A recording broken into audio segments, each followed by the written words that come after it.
दोस्तों नमस्कार। मैं हूं आयुर्वेदाचार्य जगजीत सिंह और पूरे आदर और सम्मान के साथ दोस्तों मैं आपको एक स्टोरी सुनाना चाहता हूं, एक कहानी सुनाना चाहता हूं। एक बार एक मछली समुंदर से बाहर आ गई और वो तड़फ रही थी। उसकी तड़फ को देखते हुए जितने भी वहाँ पे और जीव जंतु थे, मेंढक भी आ गया, कछुआ भी आ गया, चिड़ी भी आ गई, वहाँ पे कौवा भी आ गया, और भी उड़ने वाले सब जितने भी जीव जंतु थे सब वो आ गए उसकी मदद के लिए, लेकिन उसकी तड़फ कम नहीं हुई। किसी एक ने कहा कि चलो इसको उठा के हॉस्पिटलाइज्ड कर दो, हॉस्पिटल में ले जाओ। तो सभी लोगों ने उसको उठा के हॉस्पिटल में ले गए, तड़फ कम नहीं हुई।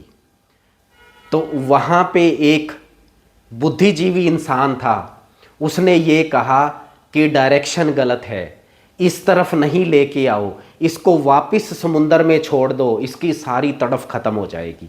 जब उसको वापस समुंदर में छोड़ा गया तो वास्तव में ही ऐसा हुआ, वो जो मछली थी, वो जो फिश थी, वो पूरी तरह से स्वस्थ हो गई। और यही हाल, यही पोजीशन दोस्तों हम इंसानों की है।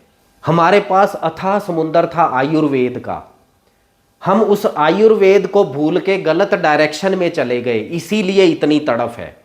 और ये तड़फ इसलिए नहीं मिट रही, आप जितने मर्जी उपाय कर लो, ये इतने रोग, इतनी प्रॉब्लम्स, इतनी हेल्थ प्रॉब्लम्स, इतनी इलनेस, इतनी बीमारियां दोस्तों, ये इसलिए हैं कि हम अपने मूल को, हम अपनी संस्कृति को, हम अपनी बुनियाद को, हम जहाँ से आए थे, हम उस चीज़ को भूल गए हैं, हम उस अथाह समुंदर को, हम उस आयुर्वेद को भूल गए हैं।